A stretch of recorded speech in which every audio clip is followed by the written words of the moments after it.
Hello friends, welcome to my channel green house. और आज का जो हमारा पौधा है वो है गेंदे का पौधा। गेंदे के फूलों का सीजन आ गया है। अगर आप अपने घर के अंदर ही गेंदे के पौधे उगाना चाहते हैं फ्री में, तो आज की इस वीडियो में मैं आपको दो तरीके बता रही हूँ जिससे कि फ्री में बिल्कुल मुफ्त घर पे आप गेंदे के पौधे तैयार कर सकते हैं। सबसे पहले बीजों से, सूखे हुए फूलों के बीजों से आप घर में बहुत ही आसानी से पौधे तैयार कर सकते हैं। इसके साथ जो दूसरा तरीका है वो है कटिंग का। कटिंग को लगाकर आप मात्र 10 दिन में गेंदे के पौधे अपने गार्डन में तैयार कर सकते हैं और बहुत ही जल्दी फ्लावरिंग आप ले सकते हैं। जो कटिंग है उससे ज़्यादा जल्दी फ्लावरिंग आपको मिलेगी। अगर आपको जल्दी से जल्दी फ्लावरिंग चाहिए तो फिर आप कटिंग से अपने पौधे को तैयार कर लो। अगर आपको दिवाली तक अपने गार्डन में गेंदे के पौधे चाहिए तो सबसे बढ़िया जो तरीका है वो है कटिंग लगाने का, अगर आपने अभी तक बीजों से अपने पौधे को नहीं उगाया है। क्योंकि जो सितंबर का महीना है वो सही समय होता है गेंदे के पौधे घर में उगाने का, यानी कि बीजों से उगाने का। लेकिन अभी भी सितंबर का महीना बचा हुआ है। अगर आपको सूखे हुए फूलों से गेंदे के पौधे उगाने हैं, आपने सूखे हुए फूलों को स्टोर करके रखा हुआ था पिछले सीज़न में, मैंने काफ़ी सारा स्टोर करके रखा हुआ था। इसको स्टोर कैसे करना है वो शॉर्ट में मैं आपको इसी वीडियो में बता दूंगी, अगर आपने पिछले सीज़न में इसको स्टोर करके नहीं रखा था।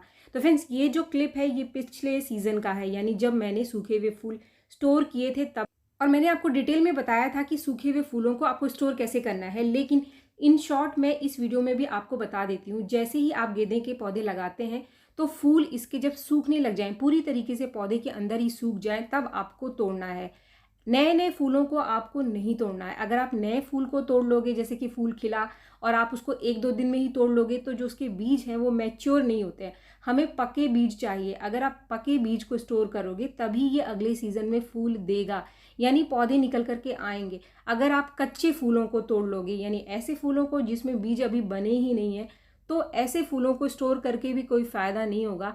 इससे पौधे आप तैयार नहीं कर पाएंगे। क्योंकि काफ़ी सारे लोग मुझे कमेंट करते हैं कि हमने तो सूखे फूल उगाए थे लेकिन हमारे जो बीज हैं वो उगे नहीं। तो मैं आपको दिखा देती हूँ। ऐसे फूलों को आपको स्टोर करना है जिसके बीज कुछ इस तरीके से काले हो जाते हैं। जब ये सीड बिल्कुल मैच्योर होते हैं सूखे फूलों के, तो ये काले रंग के सीड आपको दिखाई देंगे। इन्हीं को आपको स्टोर करना है। अगर कोई ऐसे बीज हैं जो कि सफ़ेद से दिखाई दे रहे हैं तो उनको आपको स्टोर नहीं करना है, क्योंकि उसके पौधे निकल करके नहीं आएंगे। तो इसीलिए कुछ इस तरीके से आपको तोड़ना है कि जब फूल पौधे के अंदर पूरी तरीके से सूख जाए, उसकी पंखुड़ियाँ झड़ जाएं और जो बीज हैं बस वो रह जाए, और इसका जो बीज का पॉकेट है वो मैच्योर हो जाता है। तो आप देख सकते हैं कि मैंने कितने सारे जो सूखे फूल हैं इसको मैंने तोड़ लिया है। अब इसको स्टोर कैसे करना है आपको, ये जो बीज है इसके अंदर बहुत सारा मॉइस्चर है, अभी कुछ आपको हरे पॉकेट दिखाई दे रहे हैं, तो इसको आपको छाया में सुखा लेना है। आपको तेज़ धूप में नहीं सुखाना है। अगर आप तेज़ धूप में सुखाओगे तो बीज है जो है वो मर जाएंगे और अगले सीज़न में उगेंगे नहीं। तो इसीलिए आपको छाया में सुखा करके इसको अच्छे से किसी भी टाइट ढक्कन वाले डब्बे में बंद करके आप रख दो, या फिर सबसे आसान तरीका है पॉलीथीन में बांध करके इसको रख दो, ताकि इसके अंदर किसी भी तरीके का कोई मॉइस्चर ना लगे, बीज आपका खराब ना हो। अब दूसरा स्टेप, इसको उगाना कैसे है। तो ये जो बीज आप देख रहे हैं ये मेरा पिछले सीज़न का स्टोर किया हुआ बीज है। यानी कि हर सीज़न मैं फूलों को स्टोर करके रख लेती हूँ, और जैसे ही सीज़न आता है, जैसे कि अभी सितंबर का महीना चल रहा है, तो विशेष रूप से सितंबर में ही मैं बीजों को ग्रो करती हूँ, और ये सबसे सही समय होता है। कुछ लोग अगस्त में भी ग्रो कर देते हैं, लेकिन उस समय बारिश बहुत ज़्यादा रहती है तो बीज गल जाते हैं। तो अब समय सबसे बढ़िया चल रहा है, क्योंकि बारिश पिछले दिनों काफ़ी ज़्यादा थी। आपके पास ये सूखे फूल हैं या फिर बीजों से आपको उगाना है, तो ये राइट टाइम है, आप अभी उगा लो। फ्रेंड्स, कुछ लोग कहते हैं कि सूखी माला से भी गेंदे के पौधे उगाए जा सकते हैं, लेकिन सूखी माला में जो फूल हैं वो मैच्योर होने चाहिए। जैसे कि मेरे बीज अभी मैंने आपको दिखाए, मैच्योर बीज होंगे तभी आप सूखी माला से पौधे उगा पाएंगे। तो फ्रेंड्स, अब तैयार कर लेते हैं मिट्टी। मिट्टी के लिए सबसे पहले आप अच्छी मिट्टी लेना जिसमें आपको पौधे उगाने हैं।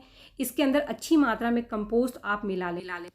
ये जो पॉट आप देख रहे हैं, मुझको इसी पॉट के अंदर काफ़ी सारे पौधों को छोड़ना है। तो स्टार्टिंग में ही मिट्टी के अंदर मैं काफ़ी सारा कंपोस्ट डाल रही हूँ। इसमें मैंने 2 किलो कंपोस्ट लिया है, क्योंकि कुछ पौधे मैं इसके अंदर ही छोड़ दूंगी और कुछ पौधों को निकाल करके मैं बाकी पॉट में रिपोर्ट कर दूंगी। ये मेरा पॉट काफ़ी बड़ा है, लगभग हर सीज़न में मैं इस पॉट के अंदर गेंदे के पौधे उगाती हूँ। अगर आपको किसी पॉट के अंदर सिर्फ बीज उगाने हैं तो आप सिर्फ नॉर्मल जो भुरभुरी मिट्टी होती है उसके अंदर उगा सकते हैं। उसमें थोड़ा सा आप कोकोपीट मिला लो या सिर्फ कोकोपीट के अंदर भी आप बीजों को उगा सकते हैं। कोकोपीट में बहुत ही आसानी से जो बीज हैं उग करके आ जाते हैं। कोकोपीट की जो मिट्टी है यानी जो कोकोपीट है उसको बहुत ज़्यादा गीला ना रखें, बस हल्की हल्की सी मॉइश आप बना करके रखो, वरना जो बीज हैं वो गल जाते हैं। तो फ्रेंड्स, इस तरीके से आप देखिए मैंने ये पूरा मिट्टी तैयार कर लिया है। अब समय है इसके ऊपर बीज डालने का। तो जो बीज हैं उनको मैंने तोड़ लिया है, यानी बीजों को मैंने पॉकेट को तोड़ करके अलग अलग कर लिया है ताकि बीज अच्छे से मिट्टी में फैल जाए। अब इक्वली आपको इन बीजों को, यानी ये जो सूखे हुए फूल हैं, इनको आपको बिखरा देना है जिस भी पॉट में, जिस भी मिट्टी में आप इन बीजों को उगाओगे। इन बीजों को बिखराने के बाद आप इसको मिट्टी से कुछ इस तरीके से ढक दें। आपने जिस मीडिया में सीड ग्रो किया है, चाहे आपने फूलों का सीड ग्रो किया है या फिर आपने खरीद करके सीड को ग्रो किया है, तो आपको कुछ इस तरीके से हल्की हल्की से ऊपर से मिट्टी से कवर करना है। बहुत ज़्यादा नीचे यानी गहरे आपको नहीं ढकना है सीड को। अगर आप गहरे ढक दोगे तो जो सीड है वो ज़्यादा गहरे दबने की वजह से सड़ सकते हैं, गल सकते हैं, तो सारे बीज आपके उग के नहीं आएंगे। तो इसीलिए बस हल्की सी मिट्टी की परत से आपको बीजों को ढकना है। इसके बाद आपको पानी कैसे देना है? स्टार्टिंग में आपको कुछ दिन तक, जब तक कि जो सीडलिंग्स है यानी छोटे छोटे 1-8 सेंटीमीटर के पौध उग कर ना आ जाए, आपको पानी स्प्रे से देना है। आपके पास स्प्रे बॉटल है तो आप स्प्रे बॉटल से दो, बस इतना कि जो बीज हैं नीचे तक वो गीले हो जाएं, इतना ही पानी आपको देना है। स्प्रे की बजाय आप पानी को कुछ इस तरीके से हाथ से भी छिड़क कर दे सकते हैं। अब इस पॉट को जिसमें आपने बीज उगाया है, इसको आपको सेमी शेड में रखना है। बहुत ज़्यादा शेड वाली जगह पे ना रखें।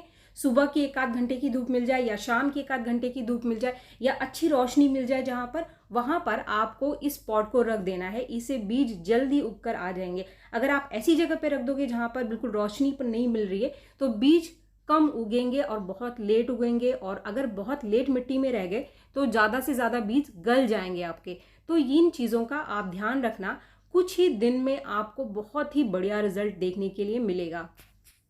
तो फ्रेंड्स, मात्र 1 हफ्ते के अंदर अंदर में ही ये जो सीडलिंग्स है उग करके आ गए हैं, काफ़ी सारे बीज निकल करके आ गए हैं, यानी कि अनगिनत सैकड़ों पौधे फ्री में तैयार हो गए हैं। किसी भी तरीके का कोई खर्चा करने की ज़रूरत यहाँ पर नहीं पड़ी है, बस थोड़ी सी मेहनत बीजों को स्टोर करके रखने का। अब थोड़ा सा और वेट हम करेंगे। पॉट को आपने जहाँ पर रखा है आपको वहीं रखना है। मिट्टी को मॉइस्ट रखना है, ना बहुत ज़्यादा गीला रखना है, ना ही बहुत ज़्यादा सुखाना है। पौधों को उगाए हुए यानी कि सीड्स को उगाए हुए 10 दिन से ज़्यादा का समय हो चुका है, और आप देख सकते हैं कि कितने सुंदर छोटे छोटे पौधे तैयार हो गए हैं। लेकिन अभी भी हमें इसको वेट करना पड़ेगा। थोड़ा सा पौधा जब और बड़ा होगा तभी आपको इसकी रिपोर्टिंग करनी है। तो इसके लिए तकरीबन 1 हफ्ते का इंतज़ार हमको और करना पड़ेगा अपने पौधे के लिए। तो फ्रेंड्स, 15 दिन से ज़्यादा का समय हो चुका है और आप देख सकते हैं कि कितने सुंदर नए पौधे तैयार हो चुके हैं। मैं इसमें से कुछ पौधों को बाहर निकाल लूँगी और कुछ को मैं इस पॉट के अंदर ही छोड़ दूंगी। ये सही समय है इसकी रिपोर्टिंग करने का। आप इससे पहले भी रिपोर्टिंग कर सकते हैं। जब पौधे की जो लंबाई है 6-7 इंच बड़ी हो जाए तभी आप अपने पौधों को बड़े गमलों के अंदर रिपोर्ट कर सकते हैं। तो फ्रेंड्स, ये तो पहला तरीका था जो यहाँ पे ख़त्म होता है। इस तरीके से आप ज़रूर से सितंबर में बीज उगा लो, चाहे आप सूखे फूलों से उगाओ या फिर आप बीज खरीद कर उगाओ। अब बात करते हैं हम दूसरे तरीके की, जो कि बहुत ही आसान तरीका है। बस इसमें चाहिए हमको कुछ पुराने पौधों की कटिंग। अगर आपको कुछ पुराने पौधों की कटिंग मिल जाए तो फिर कटिंग लगा लो फटाफट से। ये जो सितंबर का महीना है बहुत ही बढ़िया समय है कटिंग लगाने का, और इसकी जो रूटिंग होती है इतनी तेज़ी से रूटिंग होती है कि मात्र 10 दिन में आपको पौधा तैयार मिलेगा। ये जो रूट आप देख रहे हैं ये सिर्फ 15 दिन के अंदर अंदर निकल करके आई हुई है। तो इसके लिए आपको पुराना पौधा चाहिए। अगर आपके घर में नहीं है, आसपास आपको कहीं मिल जाए या फिर नर्सरी में कोई पुराना पौधा मिल जाए तो वहाँ से आप ले आओ, और उसकी कटिंग हमको चाहिए 6 से 7 इंच की कटिंग, और कटिंग से मात्र 10 दिन में आप पौधे तैयार कर सकते हैं। ये जो तरीका है ये ज़्यादा बढ़िया तरीका है जल्दी फ्लावरिंग लेने का, क्योंकि अगर आप बीजों से उगाते हैं तो बड़ा पौधा होने में ही तकरीबन 15 दिन का समय लग जाएगा। तो अगर आपको दिवाली तक फ्लावरिंग चाहिए तो ये जो कटिंग लगाने का तरीका है सबसे बढ़िया तरीका है। अब ये जो मेरे पौधे तैयार हो गए हैं ये अब सही समय है इसकी रिपोर्टिंग का। काफ़ी अच्छी जड़ें निकल करके आ गई हैं, तो इसकी रिपोर्टिंग मैं कर देती हूँ, और इसी वीडियो में मैं आपको रिपोर्टिंग करके दिखा रही हूँ ताकि आपको मैं इसकी जड़ों को भी अच्छे से दिखा सकूँ।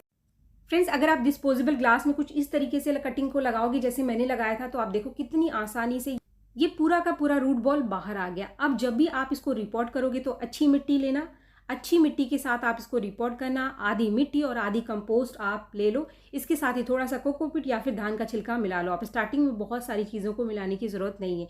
ये एक नॉर्मल पॉटिंग मिक्स है जो मैं लगभग मेरे सभी पौधों के लिए इस्तेमाल करती हूँ, और मैं काफ़ी सारा बना करके पहले से ही रख लेती हूँ, और जब भी ज़रूरत पड़ती है मैं उन पौधों को रिपोर्ट कर देती हूँ। तो आप भी कुछ ऐसे ही कर सकते हैं। अगर आपके पास कोकोपीट नहीं है या फिर आपके पास धान का छिलका नहीं है, तो सिर्फ आधी मिट्टी और आधी कंपोस्ट मिलाकर भी आप पौधों को लगा सकते हैं। बस मिट्टी आप भुरभुरी लेना, बहुत ज़्यादा चिकनी मिट्टी मत लेना, और जो पॉट का छेद है आप उसको ठीक रखना। छेद बड़ा होना चाहिए, छेद बंद ना हो, जिससे कि पौधा आगे जाकर बाद में ख़राब होता है। छेद खुले होने से पानी एक्स्ट्रा डूबता नहीं है, तो कभी भी आपका कोई भी पौधा हो वो ख़राब नहीं होता है, चाहे कोई भी फूलों का पौधा हो रिपोर्ट करने के बाद।